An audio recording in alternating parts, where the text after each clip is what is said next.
es muy frecuente. Entonces el paciente te llega, le voy a decir la sintomatología.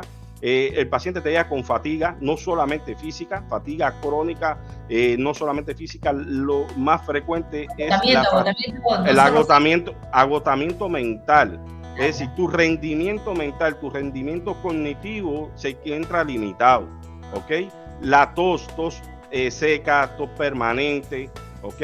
Los síntomas los podemos confundir con otras enfermedades y no sabemos que es de la secuela.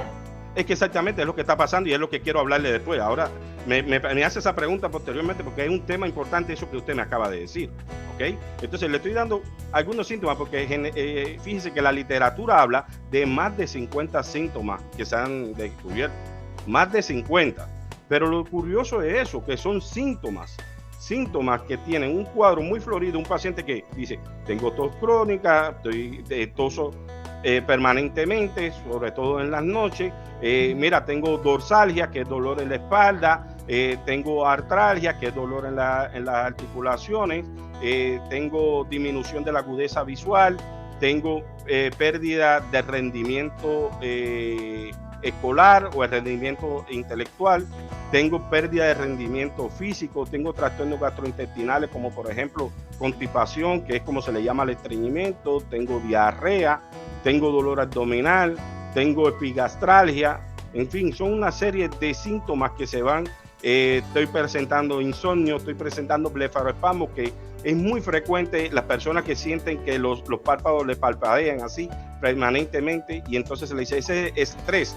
Y sí, es estrés, pero también es parte de los síntomas que tiene el síndrome de COVID prolongado. ¿Y qué es lo que sucede? Para responder la pregunta suya, sucede que realmente cuando llegamos al médico que no encuentra una causa determinada y me puede decir, no, yo estoy durmiendo bien, yo no estoy estresado, estoy bien en relaciones, estoy alimentando todo, y sin embargo, a pesar de eso, siento de que no tengo blefaroespasmo, estoy estresado, estoy con cansancio mental, antes hacía bailoterapia 1 hora, ahora solo a los 20-30 minutos ya me siento cansado, estoy teniendo dolores articulares y sin embargo soy joven. Entonces, ese conjunto de síntomas cuando se encapsula y el paciente lleva por más de 4 semanas con esos síntomas y tiene un antecedente de haber tenido una infección por COVID-19, entonces está presentando un síndrome de COVID prolongado. Algo a aclarar, antes, cuando empezó el síndrome de COVID prolongado, todos pensábamos que iba en función de la intensidad de la enfermedad. Es decir, según como usted lo hubiese tenido enfermedad, si tuvo un COVID grave, si tuvo un COVID moderado, es probable que tenga, pero realmente hemos encontrado pacientes que tuvieron COVID leve, prácticamente asintomático, pero peor que eso, hemos encontrado pacientes con un síndrome de COVID prolongado que nunca tuvieron síntomas, porque muchas de las personas nunca tuvieron síntomas y sí tuvieron COVID, por diferentes causas. Entonces, a eso iba, doctor, porque, por ejemplo, usted hablaba de los síntomas, ¿no? Cansancio, agotamiento mental, yo también. Entonces, pero también yo dije, bueno, exoneré ese tema porque yo dije, bueno, él dijo que por lo general es cuando haya tenido algo crítico, hayan estado en UCI, hayan pasado una circunstancia. Yo dije, bueno, nunca estuve en ese rango. Pero ahora que usted me dice, no, también aunque haya sido asintomático o no haya sido, o sea, todos estamos expuestos. Bueno, realmente se ha visto en personas asintomáticas de qué forma. En España hubo pacientes que no se vacunaron. A esos pacientes se les realizó un estudio para ver la presencia de anticuerpos. Ellos estuvieron asintomáticos todo el tiempo y solamente tenían un síndrome de COVID prolongado. Al no estar vacunados no deberían tener anticuerpos. Sin embargo, cuando se les realizaron las pruebas se presenció los anticuerpos y eso demuestra de que pacientes que tuvieron asintomáticos posteriormente pueden haber padecido de un síndrome de COVID prolongado. Ahora, muchos se estarán preguntando cuál es la causa, cuál es el motivo por el cual algunos pacientes presentan el COVID prolongado y alrededor del 80% no presentan el COVID prolongado. Y es que realmente no existe todavía ninguna información científica comprobada. Como le dije, esta es la enfermedad de las incógnitas. No solo del miedo, ya dejamos el miedo a un lado, pero ahora se ha mantenido las incógnitas y siguen apareciendo incógnitas respecto a esta enfermedad. Entonces, ¿qué sucede? Se hablan de muchas hipótesis porque ninguna está comprobada realmente. Por ejemplo, se habla la presencia de permanente de fragmentos del virus que pueden cada X tiempo activarse, porque eso es otra cosa. A muchos pacientes de ellos permanecen con esa sintomatología florida y tienen un tiempo de mejoría y posteriormente reactiva nuevamente el cuadro florido del COVID prolongado. Es increíble. Y le digo, muchos médicos que quizás me estén escuchando en estos momentos van a aclarar por qué le está pasando a muchos pacientes, por qué le está llegando a muchos pacientes con este cuadro y que no justifica. Un cuadro similar. Sí, exacto, estoy seguro, o muchos de los que están escuchando se están identificando con la situación.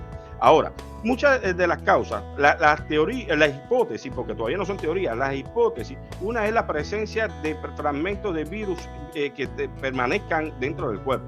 Ese todavía no está controlado. Otra es la respuesta inmunológica. ¿Entiendes? La respuesta inmunológica que puede estar creando un proceso inflamatorio, una respuesta inflamatoria. Pero no es una respuesta inflamatoria como la que tenía el COVID, que era cuando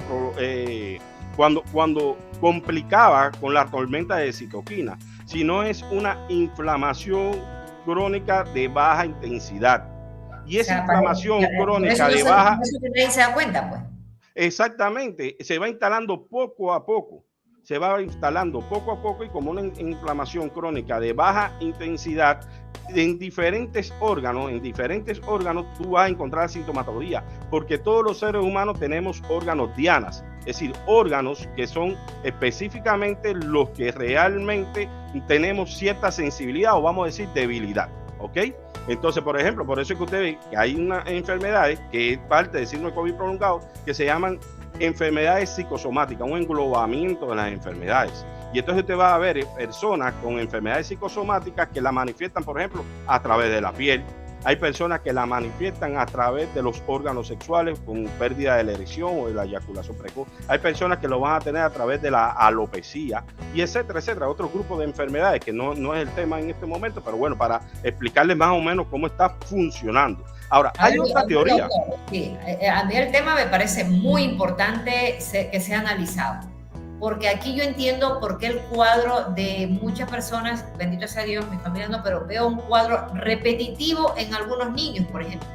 Veo cuadros repetitivos en algunas personas, que casi siempre los mismos síntomas. Entonces salen de una enfermedad, aparece otra infección y también caen. O sea, yo digo, algo tiene que ver. Y por ejemplo, aquí hay una pregunta que me parece muy interesante que nos hacen. Bárbara dice, doctor, una pregunta, ¿por qué no se habla en los medios de comunicación del COVID prolongado?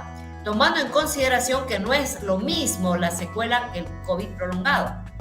Y es una muy buena pregunta. Es que, de hecho, las secuelas son secuela es la secuela de la enfermedad. El síndrome de COVID prolongado es otra enfermedad, es una enfermedad aparte, a consecuencia del COVID, pero no es una secuela.